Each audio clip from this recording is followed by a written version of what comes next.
science story, huh? These NYU scientists, I felt right. I was so And I just thought, well, I had figured it out It was that golden moment. because science was on my side.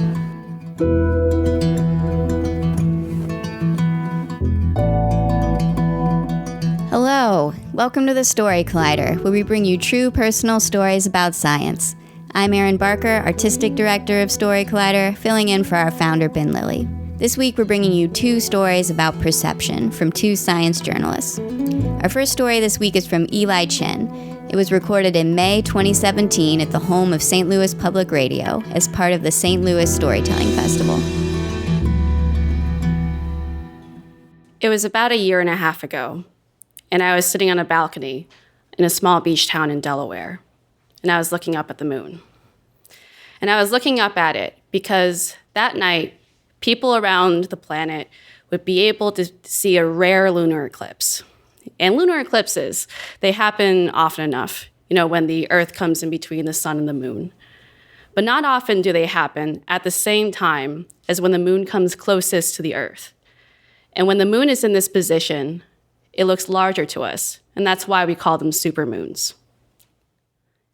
And total lunar eclipses are just amazing to watch anyway, because light from the sun bends around the edges of the Earth in a way that refracts red light onto the moon. And that's why we call them blood moons. The last time there was this supermoon, blood moon combination was in 1982, and I didn't exist then. The next one will take place in 2033. And by then I'll be in my 40s, which I can't imagine right now.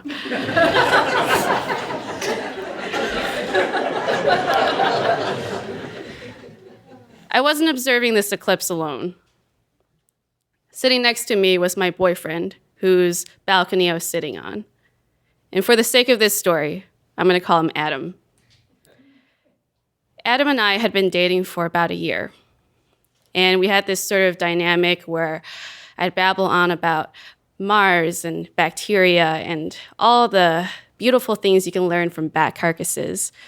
Just things that a public radio science reporter does stories about. I mean, I do what I do because I don't know how to quite turn off that switch of talking about weird things all the time. That's just who I am.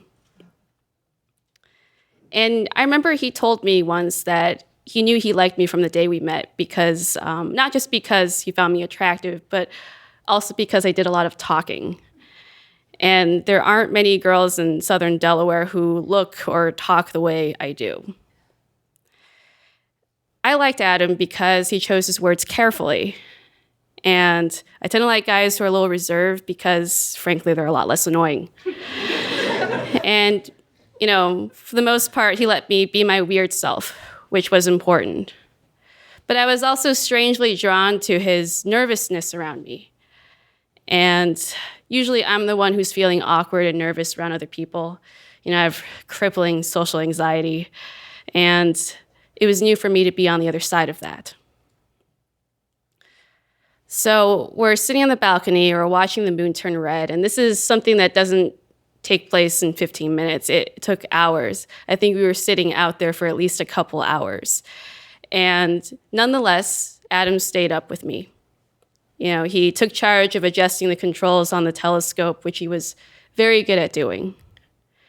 And rarely in my life has there been anyone who's been willing to spend that much time with me. Growing up, I always felt like I was a burden to other people. But as, the moon turned red that night, and as we, watched the eclipse through the telescope lens, I remember thinking, I'm not going to find anyone better than this. A little time passed, and I got offered a job in St. Louis to continue being a public radio science reporter. And Adam and I were dying to get out of Delaware. So we eagerly packed up all of our things and we left the state and we moved in together. About 8 months after we moved here, I interviewed a cognitive psychologist who studies romantic love in the brain.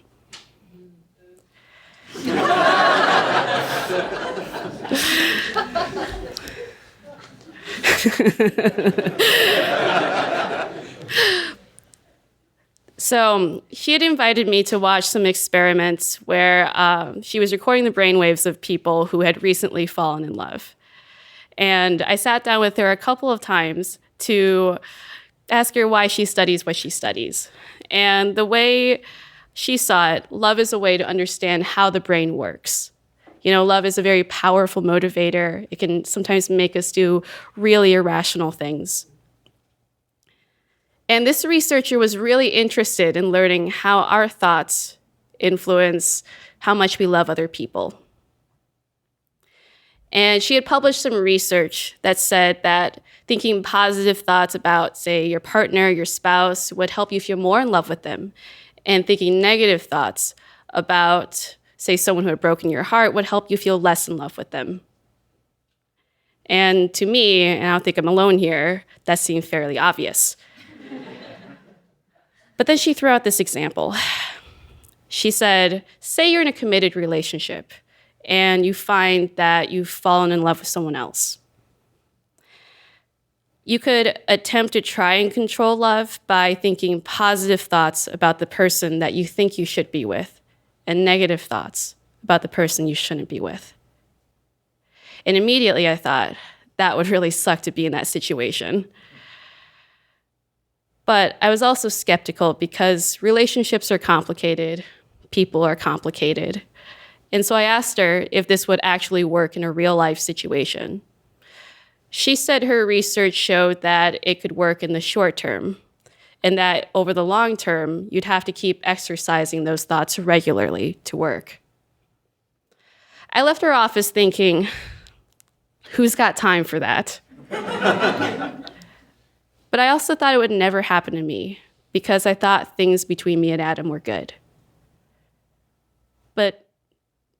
And I had also become really close with his friends and family, and there was a lot of talk about getting married down the road. But there were also things that were kind of simmering underneath the surface. Things that, I thought were issues that naturally came up when you're with someone for an extended period of time, and especially when that person moves halfway across the country to be with you. Basically, I had been harboring a lot of guilt that I was here pursuing this glorious science public radio career while he was attending community college with kids half his age and waiting tables at a really dysfunctional restaurant. I'd come home from work a lot and immediately just start complaining about things that happened that day. And that happened over and over again to the point where he said that he had enough of it and that he didn't want to hear about it anymore, and that I should be grateful to have the job that I have.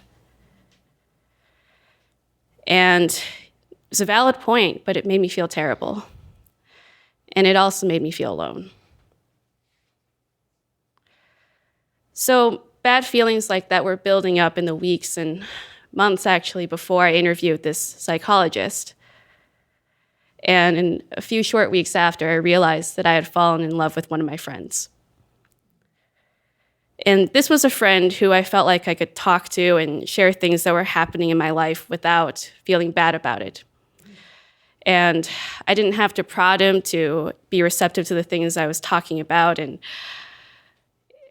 there were times where we'd get into these long conversations about feeling a little lost in life. And when I spent time with him, the loneliness I was feeling would recede only a little, but just enough to matter.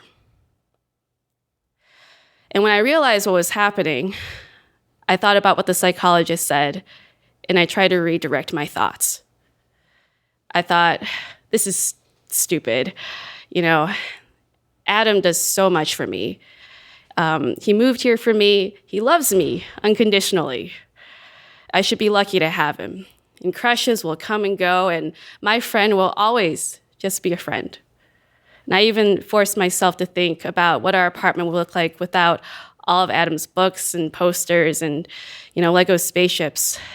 And I try to focus on how devastating that would feel. But I really underestimated how much stress I was under in my professional and personal life and how much that was making it impossible to control the feelings I was having about these people.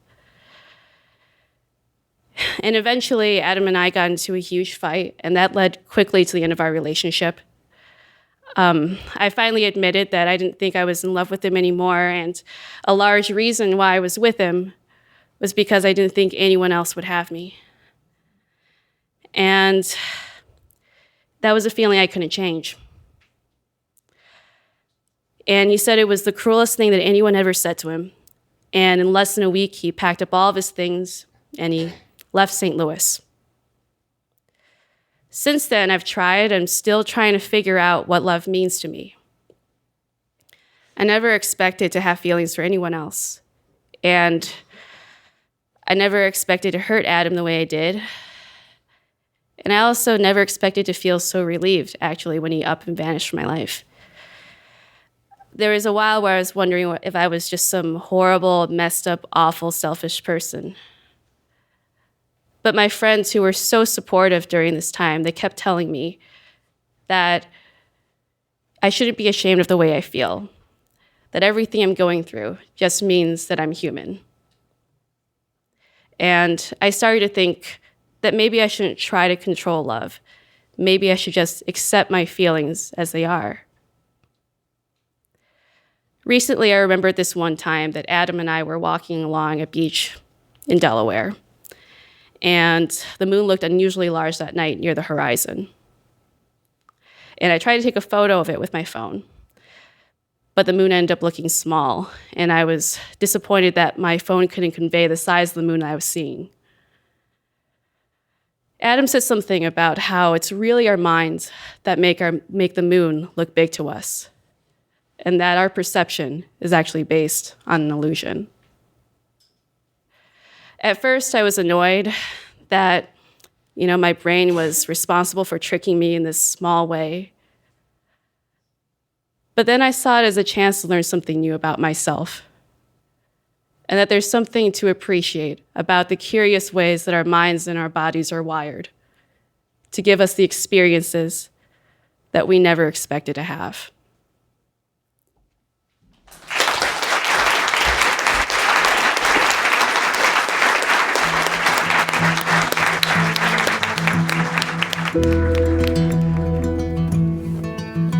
That was Eli Chen. Eli is one of our new Story Collider producers in St. Louis. If you're based in the St. Louis area, you may have seen her hosting our show at the Ready Room on Thursday, along with comedian Zach Stovall.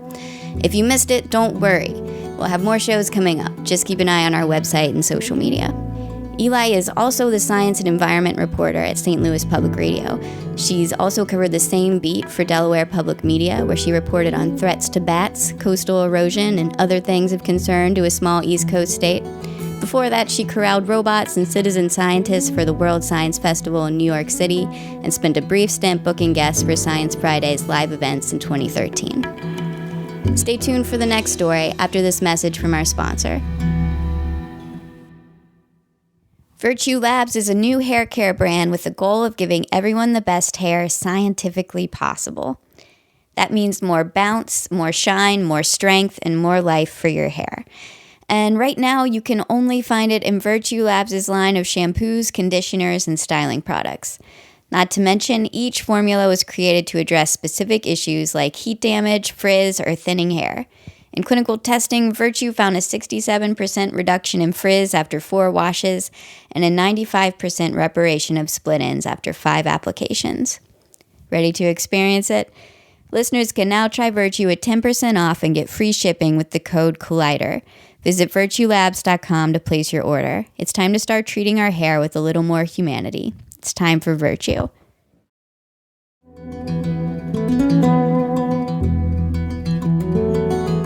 Welcome back. Our second story today is from Shannon Palus. It was recorded in February 2016 at Union Hall in Brooklyn, New York. The theme that night was fight or flight.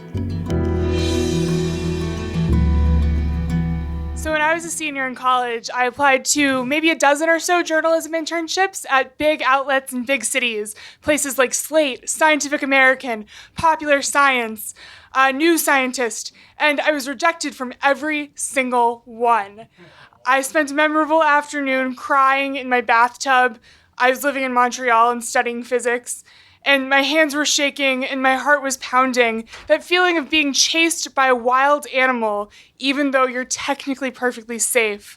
I really wanted to be a writer, and I felt like nobody else thought that I could do that. I had vague plans to move back to Philadelphia and live in my parents' attic and make a go of it as a freelancer, finding work on my own and submitting things on spec. And that seemed kind of appealing, but it just seemed like it took a little bit more confidence than I had at the time. So when a few days before my final exam, I found an internship position that had not yet found an intern, I took it. And at the beginning of June, I was on a plane headed to Idaho Falls, Idaho, to work at a nuclear energy lab. It was a public relations internship, which meant that I would be writing press releases about human factors researchers designing better control rooms for dangerous things and prepping scientists for TV spots so they could talk about new kinds of fuel. And all of that sounded really interesting to me. You know, I liked science. I'd studied physics. This stuff was cool. But I didn't want to be doing PR. I didn't want to be writing inevitably one-sided stories for an institution. And I didn't want to be living in the middle of nowhere. I wanted to be in like New York or Boston or something. But overall, it just felt sort of more safe. It felt safe to say yes to this, to not have to strike it out on my own. And further, I'd be staying with a couple in Idaho, someone my mom knew from college, and so I would have like Idaho parents of sorts to take care of me and make sure I was all right. My first day of work, I met my co-writing intern, Allie, who immediately put me at ease. She was wearing black pointy high heel shoes and bright red lipstick, and I was like, okay, right, like big cities do not have a monopoly on glamour. And she just seemed so much more prepared for the world than I was. She told me that she had brought an entire extra suitcase with her to Idaho, filled with gear for adventures, and she invited me on one that weekend. That Saturday, she and Brad, whose name has been changed, picked me up in Brad's car. Both of them had all this stuff, like backpacks with like mesh so that you wouldn't get sweaty, and clips that clipped around your waist so, you know, the weight would be distributed. And in addition to hiking boots, sandals with webbing that like you could also hike in, and sunscreen and a first aid kit. And Brad had this like water filter so we could drink from the stream. And my contribution to disaster preparedness was to bring a Kindle in case I got tired on the hike and had to sit down. I really liked the outdoors, but I'd spent the past 5 years like indoors in Montreal studying and drinking beer. So we drive to the trailhead, and we sign our names into a guest book. Like, so if anything happens, like the police can have a clue as to your last location, and we start walking. And there's one more danger in Idaho that we don't really have in cities, and that is bears. But Brad told us that, you know, like probability is on your side. These things are pretty rare. And also, like, if you just talk and make noise, like, you know, be normal, like they're more afraid of you than you are of them. So that's what we did. We had conversations about what we had been studying at school and our hopes and dreams for the summer and beyond. And within a few miles of this hike, I realized like a new fundamental truth about the world, which is that Idaho is beautiful. Whoever does their PR is like the potatoes thing and so much more than that. The sky was like big and gorgeous, and there were small animals and trees, and we had this trail mostly to ourselves. And I make it all 6 miles to the top of this mountain where there's this lake that is like Caribbean blue and a little island in the center. And we take off our hiking shoes and we hold them and we wade out to the middle and we're just basking in the sun. And I feel like, okay, this wasn't my first choice. And I made this decision sort of out of fear, but it all worked out. It's going to be awesome. Sometimes you don't have to be like a brave person. And I just felt so good. And we hike back and we make it back to the trailhead. I'm still alive. We sign out of the guest book and we drive to a campsite, which it turns out is actually just like a little clearing in the woods. There's nobody else around. We meet up with 2 other interns, a mechanical engineering intern, a nuclear engineering intern. The 5 of us cook dinner on the fire. We watch the sunset. We put all of our food away because we're responsible, and we fall asleep beneath the stars. The next thing I remember is waking up to the sound of myself screaming. I was screaming. The mechanical engineer was screaming next to me. Next to her, the nuclear engineer was screaming. Brad had jumped out of his hammock and was in a defense stance. I don't really know. I've never defended myself against anything. And was yelling, ha, ha, ha, there was a bear. Now, we didn't get to the next step of what you're actually supposed to do once you see a bear. I was sitting there in my tent, curled up in a ball, thinking about how my Idaho parents were going to have to call my biological parents and explain to them that I'd been mauled or watched someone be mauled. And Allie was playing dead on the other side of the campsite, but I didn't know that, and I didn't know that was the right thing to do anyway.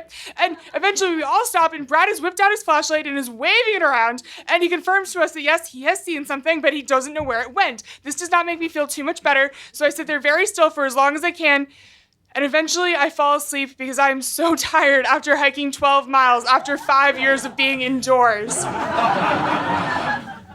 When I wake up in the morning, I am so relieved to see sunlight.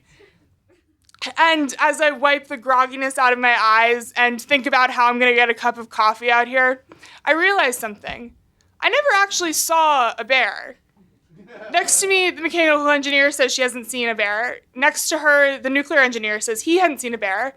Allie thought that it was an axe murderer that was after us. And Brad explains to us what he saw, which was nothing. He had been sleepwalking. We had all been reacting to this thing that was happening in Brad's head. It was just 5 of us sitting in the woods, freaked out about nothing.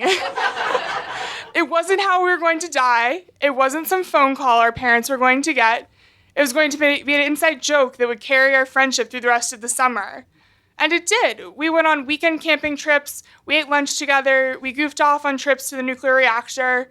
I went home every day after work and hung out with my Idaho mom and my Idaho dad and drank wine and talked about science. And it was awesome. By August, the lab had offered me an extension on my internship. And I had been applying to all those places, Popular Science, Nature, Smithsonian, rejection. And the lab was going to offer to keep me on through April, with money. But I still really wanted to be a journalist. And this time, I didn't want to say yes.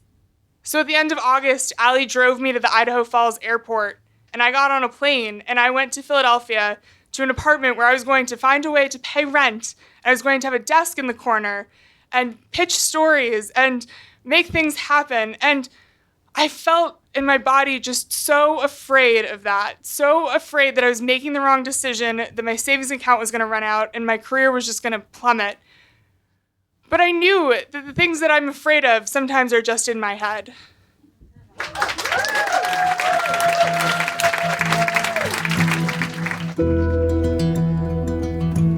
That was Shannon Palus. Shannon's writing has appeared in Slate, Discover, Popular Science, Retraction Watch, and many other publications. She's a staff writer at Wirecutter, a product review website owned by the New York Times Company.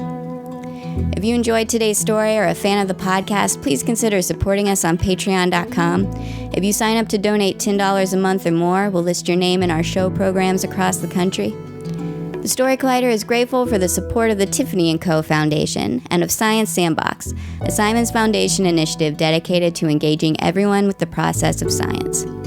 The Story Collider is directed by Liz Neely and Aaron Barker, that's me, with help from our many vendors and volunteers. The shows featured in today's podcast were from shows produced by me, Aaron Barker, and Ben Lilly, as well as Liz Neely. The podcast is produced by Zoe Saunders. The theme music is by Ghost. Special thanks to St. Louis Public Radio and Union Hall for hosting these shows, and to bears for being terrifying. Thanks for listening.